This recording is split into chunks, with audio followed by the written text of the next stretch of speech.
आपल्याला बसल्या बसल्या काय महाराज हो, असं कीर्तनाला एखाद्या गावाला गेला ना लोक म्हणतात महाराजाला काय काम, इकडलं सांगायचं तिकडलं सांगायचं, 25,000 घ्यायचं जायचं, एवढंच काम आहे. पण नुसते पैसे बघत लोक, लोक बाकी नाहीत बघत, नुसते पैसे बघत येत. पक्वादाजी म्हणजे सोपं ना बरं का. मी 2 वर्ष पक्वा शिकायला होतो, 2 वर्ष मी पण पक्वा शिकायला होतो. 2 वर्षामध्ये फक्त माझे 2च बोल झाले, 2 फक्त. कोणते? धागीनता गीतागी गीता वासा, हे 2च झाले. ह्याच्या कोण पाठात हे बोल, ह्याच्या कोण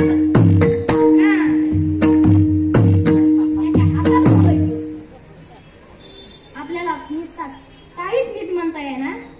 हे फक्त 2 बोल. कोणते? धागीनता आणि गीतागी गीता, हे 2च बोल झाले माझे, बाकी काही नाही. 2 वर्ष झाले. 2 वर्षाच्या नंतर आमचे वडील गुरुजीकडे गेले आणि गुरुजीला म्हणाले, शिकला का आमचा मुलगा? गुरुजी नाही कोपरापासून राहतो जोडून. आणि गुरुजी म्हणले, तुम्ही तुमच्या पोराला 2 वर्षामध्ये इथं आणलं, 2 वर्षामध्ये तुमचा पोरगा काही शिकला नाही, पण मला जेवढं येत होतं तेवढं विसरून टाकलं.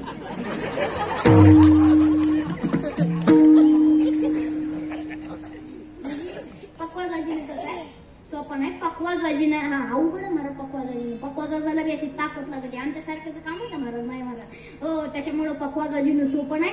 आणि दुसरी एक गोष्ट म्हणजे गायन करणं. गायन करणं बी सोपं नाही महाराज. असं बेबीच्या डेटापासून वरडावं लागत. सोपं वाटलं का गायन करणं हो?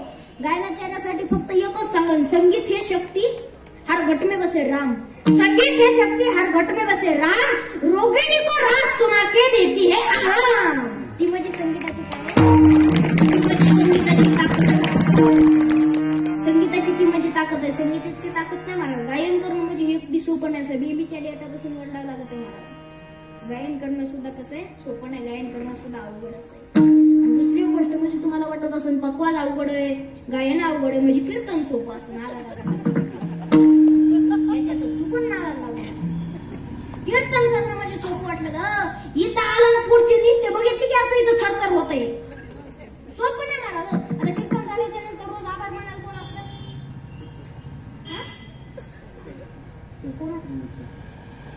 हा फक्त आभार मानणारा जे असते ना त्यांना विचारायचं फक्त कसं काय होतं पुढे.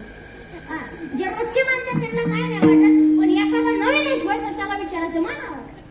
मग कळत कसं काय होतं. महाराज असं जे काही गावचे नवीन सरपंच झाले, नवीन गावचे सरपंच झाले, 15 ऑगस्टला शाळेमध्ये भाषण करायला लावलं. काय म्हणले साहेब भाषण? ते म्हणा हा करतो म्हणले. 15 ऑगस्टला भाषण सुरू केलं. आज 15 ऑगस्ट आहे, आज 15 ऑगस्ट आहे. सगळे मुलं एका युनिफॉर्म मध्ये आहेत कारण आज 15 ऑगस्ट आहे. सगळे मुलं एका लाईनीमध्ये उभा आहेत कारण आज 15 ऑगस्ट आहे. सगळे सण एका लाईनीमध्ये उभा आहेत कारण आज 15 ऑगस्ट आहे. मी म्हणलं सरपंच साहेब 15 ऑगस्ट आहे, 15 ऑगस्ट आहे, पण 15 ऑगस्ट आहे पण का म्हणून आहे ते तर सांगा. सरपंच लय हुशार. सरपंच काय म्हणले माहिती का? काल 14 ऑगस्ट होतं म्हणून आज 15 ऑगस्ट आहे.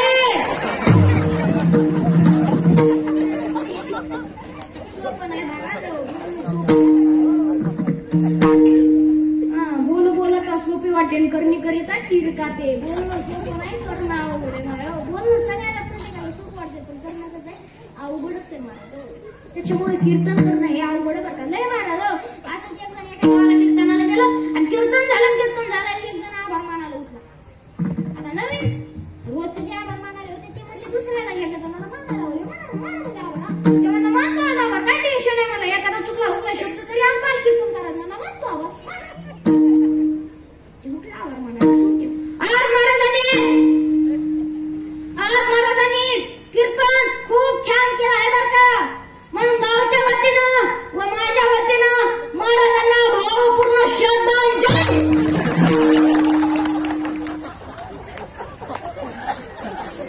जागेवर घाम फुटला. मी म्हणलं मी अजून गेलोच नाही, मला भावपूर्ण श्रद्धांजली. सोपं नाही, अवघड आहे. कीर्तन करणं कसं आहे अवघड आहे. कीर्तन करणं सोपं नाही हो. याला बी बोलायला येतं. हा एकदा नजर मिळली तर मग काय वाटत नाही, पण एकदा फक्त असं नवीन एखादा उठवायचा मग कळत कसं काय होतं. त्याच्यामुळे गायन करणं बी सोपं नाही, पक्वाज वाजणं बी सोपं नाही, कीर्तन करणं बी कसं नाही सोपं नाही. विठाला विठाला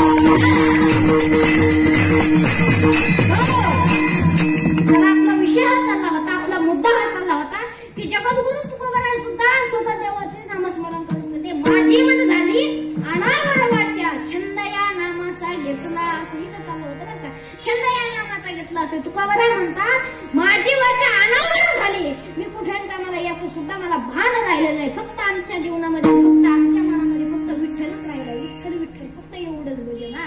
तुकोबाराय काय करतात का नाही याचं सुद्धा तुकोबारायांना भान राहिलं नाही. एके दिवशी तुकोबारायांच्या मेवना घरी जेवायला आला. आता जिजाबाईनं सुंदर अशा प्रकारे स्वयंपाक बनवला का तर माझा भाऊ जेवायला येणार आहे. सुंदर असा स्वयंपाक बनवला, दोघ जण जेवायला बसले आणि जेवायला बसल्याच्या नंतर तुकोबारायांनी पोटभर जेवण केलं आणि भजनाला निघून गेले. जिजाबाईचा भाऊ 2च घास खाल्ल्याने हात धुतला. जिजाबाईला प्रश्न पडला, इतक्या दुरून माझा भाऊ आला, उपाशी आला तरी सुद्धा 2च घास का खाल्ले असतील, त्याचं कारण काय? जेव्हा जिजाबाई जेवायला बसल्या तेव्हा कळालं की भाजीमध्ये मीठ नाही. भाजीमध्ये मीठ नाही हे कळाल्याच्या नंतर जिजाबाईला राग आला आणि जिजाबाईला राग आल्याच्या नंतर जिजाबाई लगेच तुकोबारायांकडे भंडाऱ्या डोंगरावर, महाराज तुम्हाला कळायला पाहिजे का हो, तुम्ही सांगितलं नाही भाजीमध्ये मीठ नाही. तो तरी एक पाहुणा होता, तो सांगायला लाजला असेल, पण तुम्ही तरी सांगायला पाहिजे होतं भाजीमध्ये मीठ नाही, का सांगितलं नाही महाराज? तेव्हा जगद्गुरु तुकोबाराय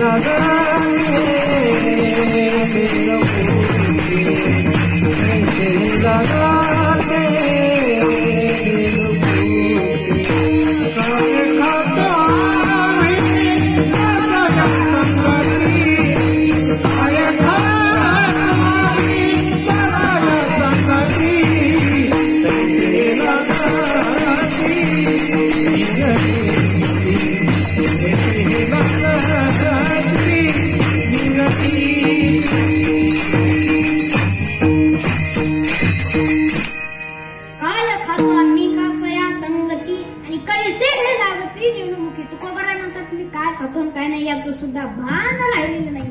इतके जगद्गुरु तुकोबाराय भजनामध्ये गुंतून गेले. अरे भक्ती करायची ना तर जगद्गुरु तुकोबारायांसारखी करा, अरे भक्ती करायची तर ज्ञानोबारायांसारखी करा. प्रत्येकाकडे देव येतो बरं का, प्रत्येकाला वाचवायला देव येतो, फक्त भक्ती केली पाहिजे बरं का. इतक्या मोठ्या कोरोनाच्या काळामध्ये बरेचसे लोक गेले का नाही? बरेचसे लोक नाही, नुसते लोकच नाही, बरेचसे महाराज लोक सुद्धा गेले का नाही? बरेचसे महाराज लोक सुद्धा गेले. पण आपल्या जीवनामध्ये जेवढे आपल्यामध्ये मंडपामध्ये जेवढे बसले त्यांच्यामधून एखादा तरी गेलाय का? गेलाय नाही महाराज. उपकार कोणाचे का?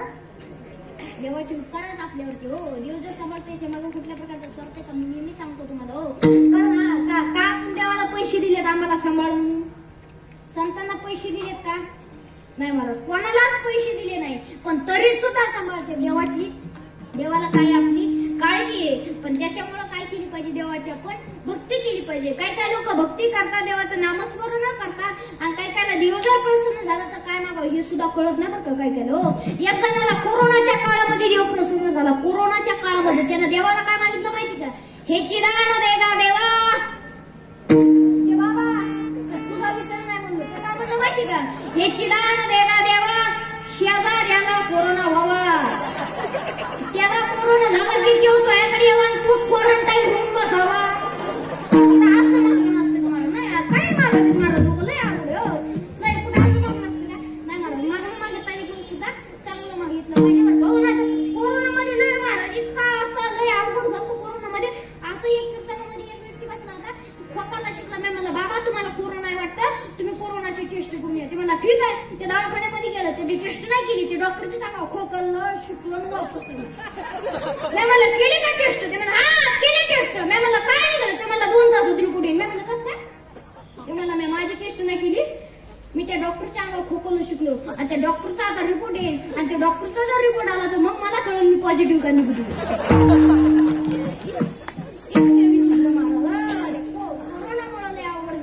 पण तुम्ही मला सांगा, कोरोनाच्या काळामध्ये बरेचसे गेले पण आपण गेलो नाही. फक्त उपकार कोणाचे?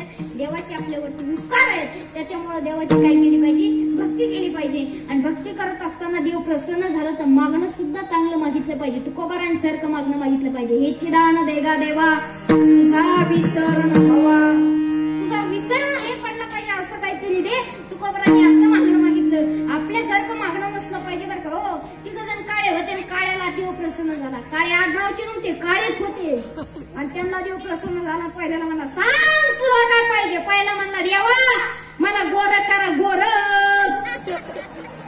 त्याला गोर केलं. दुसऱ्याला विचारलं सांग तुला काय पाहिजे? दुसरा म्हणला मला त्याच्यापेक्षा गोर करा, त्याला त्याच्यापेक्षा गोर केलं. तिसऱ्याला विचारलं सांग तुला काय पाहिजे? तिसऱ्याला हुशार, तिसरा म्हणला त्या दोघाला माझ्यासारखं करा. पुन्हा कशाला इतके विचित्र मारा मागणं मागत असताना चांगलंय मार लय पत्र असते तो लोक असं एक जण असं पिशवीत अंडी घेऊन चालला. काय करा एक जण असं इकडून पिशवीत अंडी घेऊन चालला आणि पुढून येणाऱ्याला घेऊन म्हणतो माझ्या पिशवीत काय हे जर तो ओळखीलं तर ह्याच्यातले अंडे तुला. माझ्या पिशवीत काय हे जर तो ओळखीलं तर ह्याच्यातले अंडे तुला. आणि हे कशाचे आणि हे कशाचे हे जर का ओळखीलं ना तर कोंबडी सुद्धा तुला. आणि हे किती हे जर का ओळखीलं तर आठीची आठी तुला. तरी पुढचा म्हणतो एखाद्या प्रश्नाचं उत्तर दे नाही तर 2 मिनिटं मला टाइम दे. ह्याला प्रश्न सहित उत्तर सांगितले तरी सुद्धा हे उत्तर दे म्हणतो. ह्याला काय बोलण्याचं उत्तर दे. इतके विचित्र मागं लय आवड आहे बरं का. त्याच्यामुळे मागणं मागत असताना मी चांगलं आणि सुंदर मागून मागितलं पाहिजे. असा एक जणाचा नवरा असा देवाची शंकराची भक्ती करायला गेला. आता भोळे शंकर ते एका महिन्यामध्ये प्रसन्न झाले आणि त्यानं देवाला मागितलं मला डब्बी द्या. आता त्याला डब्बी दिली, त्या डब्बीमध्ये अंगठी दिली. ती अंगठी जशी काढली लगेच दुसरी अंगठी निघायची, दुसरी काढली की लगेच तिसरी निघायची. अशा अंगठ्या गरीबाचा माणूस श्रीमंत झाला. आणि बयाचं काम लय असतं, तुला म्हणून सांगते आणि अख्ख्या हडपसरला याडाले असं बयाचं काम. सगळ्यांच्या जणी वड्याला धुवायला गेल्या आणि लगेच कसं दुसरी म्हणली तू इतकी गरीब होती, गरीबाची श्रीमंत झाली कशी? लगेच कशी तुला म्हणून सांगते तिला हे सांगते असं अशी शंकराची भक्ती केली, शंकर प्रसन्न झाले, डब्बी दिली असं सांगितलं बरं का. हिला धुणं नाही घेतलं, काय नाही नवरा घरी जेवत होता त्याला जेवण सुद्धा नाही दिलं. उठता म्हणलेलं का शंकराची भक्ती करा जेवली नाही. ते बिचारा गपचीप उपाशी पोटी निघाला, शंकराची भक्ती केली, 15 दिवस भक्ती केली. भूक लागली वापस आला, भोळी पूजा, भूक लागली वापस आला. शंकर प्रसन्न झाले का शंकर प्रसन्न? बाईचा दटाच झाले कशा? आता मला जेवायला कधी? ती म्हणली जोपर्यंत शंकर प्रसन्न होत नाही तोपर्यंत घरीच यायचं. त्या बिचाऱ्यानं कशी तरी 1 महिना भक्ती केली आणि त्याला शंकर प्रसन्न झाले. शंकर प्रसन्न झाल्याच्या नंतर म्हणजे सांगा काय पाहिजे? ते म्हणला मला डबी द्या. शंकर म्हणले हडपसरच्या लोकांची काय डोके फिरले का काय? कोणी येतं की डबीच मागत? दुसरं काय नाही डबीच पाहिजे. शंकर जेवढे भोळे तेवढे हुशार गेले बरं का. शंकरानं त्याला बी डबी दिली, त्याच्या डबीमध्ये दिली होती अंगठी, ह्याच्या डबीमध्ये एवढा वास्तारा दिला. त्याला चेनच पडा नाही. हे म्हणलं नेमकं डबीत कायच असं नाही बघूच्या. गारवाडाच्या झाडाखाली थांबला, त्यानं पाणी वगैरे पिलं. पाणी प्यायल्याच्या नंतर ती डबी उघडली. जशी डबी उघडली तसाच वस्तारा बाहेर निघला. जसा वस्तारा बाहेर निघला जेवढे डोक्याचे केस होते चट टकला करून टाकला. असं चपन गोटा दाढी डोक्याची केस विचार असा वाढत पडला. ती बी लय हुशार होता. ते काय म्हणणार माहिती का? डबीतच असा वस्तारा ठेवला. त्यानं असा डबीत असा दाबून वस्तारा ठेवला, आपला घरी गेला.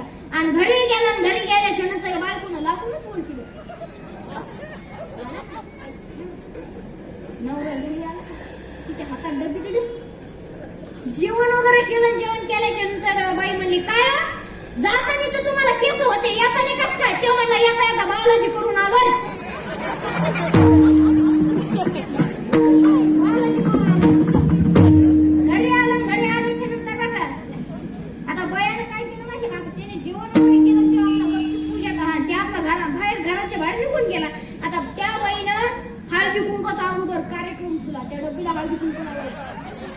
हळदी कुंकाला तिनं कोणी बोललेले माहिती का? गावची सरपंचीन, बचत गटाची अध्यक्ष, गावची मास्तरीन, हेड मास्तरीन, अशा 4-5 जणी बोलले. हळदी कुंकाचा कार्यक्रम असं लागला. हळदी कुंकू लावलं, हे झालं, सगळ्यांनी कुंकू वगैरे लावले. नंतर खोला डब्बी खोला म्हणल्या. जिची डब्बी तिला म्हणले खोला डब्बी. ती म्हणली नाही बचत गटाचे अध्यक्ष खोली. ती म्हणली नाही सरपंच खोली. पण मान कुणाचा?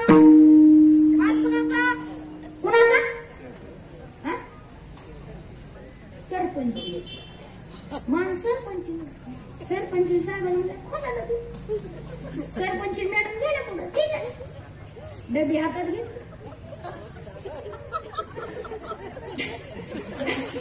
डबी उघडली, जशी डबी उघडली तसा वस्त्र मारली. सरपंचीने चटके सुभुगा.